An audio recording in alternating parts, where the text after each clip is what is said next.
Good morning, everybody. It's Mr. Mike from the Mechanicsburg Learning Center with another episode of Dino-A-Day. Today, we're going to do something special, talk about an animal that I've known about for a while, but never had the opportunity to actually write a poem about. And given our circumstances, what better time to take advantage of all of our free time than being productive and producing more fact-packed dino rhymes. So, that being said, once again, thanks for all your shares. Thanks for watching it on Mr. Mike Sgrignoli YouTube channel. And thanks to the Mechanicsburg Learning Center for putting this all together. Today's animal is the Maiasaura. Maiasaura. Automatically, the name sounds a little bit different because it doesn't have saurus at the end. It's not Maiasaurus. It is Maiasaura, and we'll tell you about that, why that is in just a minute. The name means good mother lizard. Maiasaura. Now, the reason it says Saura and not Saurus is a male term, Saura is a female term. So it would be kind of silly to name it good mother lizard being a male. So it's Maiasaura. The thing was about 30 feet long. It lived in herds. Now, they discovered these bones back in 1978, and right around the same time, they also discovered nesting sites, which is extremely rare. All these nesting sites were about 25 to 28 feet apart, so there was plenty of room between nests, but this covered several square miles, and they believe that the Maiasaura lived in herds upwards of 10,000 beasts in one herd. So you can imagine miles and miles of nests of baby Maiasaura. And the reason they called it good mother lizard is there is significant evidence to show that the babies actually were taken care of while they were in the nest, not just left like some animals. Turtles, for example, lay the eggs and then say, sayonara, see you later, and the babies are left to fend for themselves in the egg, then they hatch, and they're still on their own. So, Maiasaura, good mother lizard, was named in let's see what year that was, a couple of years after it was discovered by none other than famous paleontologist Jack Horner and a colleague of his, Robert Michaela. The interesting thing and the cool thing about it, I think, is the fact that this good mother lizard was actually discovered by a woman. Her name is Laurie Trexler. That was 1978 out in Montana. In fact, there were so many eggs and nests discovered in this one particular area, they renamed the region Egg Mountain. So it was a hadrosaurus. Here's what it looked like. I should say it was a hadrosaur. Hadrosaurus is a specific species. It's a hadrosaur. One thing you'll notice that I didn't notice until I started doing the research is it did have this little teeny tiny crest on the front of its head. Big, kind of fleshy, wide lips. Okay, so hadrosaur. So being the fact that it's a hadrosaur, we know that it was an herbivore. So, good mother lizard, tended to its babies, lived somewhere in the neighborhood of 80 to maybe 75 million years ago. Now, the interesting thing is, too, when they talk about the babies, they have found the remains of all sorts of aged animals, whether they're adults or teenagers or even brand new hatchlings out of the egg. And these little hatchlings had oversized eyes, small features, and the scientists said these really are cute. And not that there's any science behind it, but there's a possibility that the reason the parents were so attentive were because these little tiny animals were so darn cute. So it did have a very small crest between its eyes. Let's take a look at that again. Okay. Interesting shape. Interesting feet.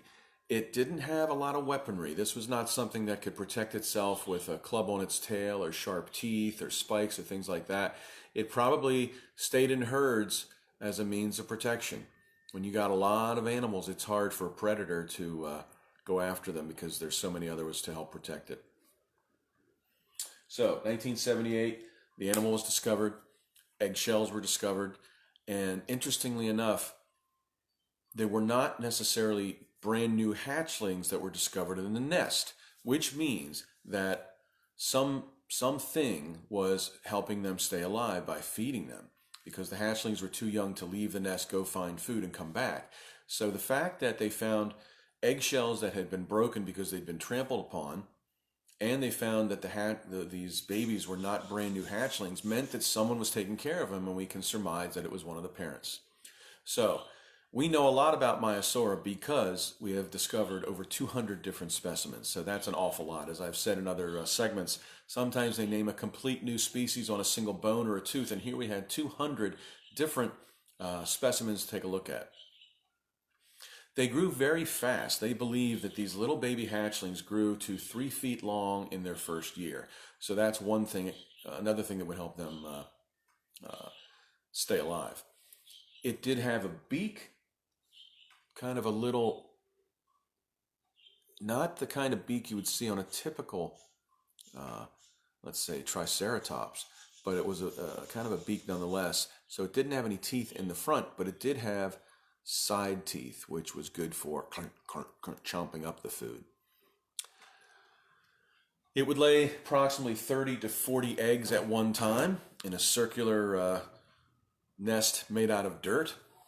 And the reason it laid so many eggs was because nearly 90% of them wouldn't make it through the first year. So as a species, if you want to survive, you lay an awful lot of eggs and just play it by the numbers. Let's see if there's anything else we need to tell you about. It was about 30 feet long. Also, its second name, as we talk about it, every dinosaur has two names. This is Maiasaura. Let me pronounce this correctly. Peeblesaurum. Last name Peebles is the last name of the ranch where they actually discovered the animals. They named it after the folks that owned the property. So let's read you a brand new poem written last evening, all about the Maiasaura. It's something that my son Ethan and I have known about for a long time, and once in a while he'll suggest to me, "Dad, have you written one about this animal?" I'm like, no, and I believe that this animal certainly deserves its own poem. So, The Maiasaura by Mr. Mike. It's hard to make assertions on a dinosaur that's gone, because many times you only have one bone to base them on. You study what you have on hand, what's right in front of you. You hope what you contend is proved both accurate and true. We've long suspected that some dinosaurs were pretty good at keeping their new babies safe like present-day birds would. The Maiasaur bones revealed this trait that folks had tried assigning to some dinosaurs but was never verified. Montana was the place where all the evidence was found, but more than one bone hid out there. It was a breeding ground.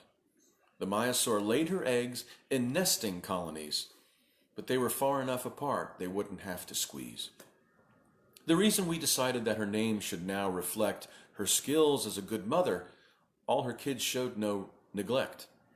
Inside the nest we found some trampled eggs on which they'd sit, which means she did take care of them so they could grow a bit. Her hatchlings grew up very fast, but near the nest they stayed, and Mom would always be around to fetch the ones who strayed. This hadrosaur did not possess the weaponry to fight, no super claw, no pounding club, no sharp front teeth to bite. And yet, it's fair to say that Maiasaura had the knack to keep her babies fed and keep them safe from an attack. So while it's true there are some traits we glean from old remains, there still are loads of mysteries pertaining to their brains. The Maiasaura, a fact-packed dino rhyme just written last evening by Mr. Mike. Thanks so much for sharing the videos. Thanks for watching them on YouTube. We do this every day live on Facebook, 10 a.m. Eastern Standard Time. So this is Mr. Mike for the Mechanicsburg Learning Center saying, let's do it again tomorrow. That's right. It is Saturday. Have a wonderful, wonderful holiday weekend.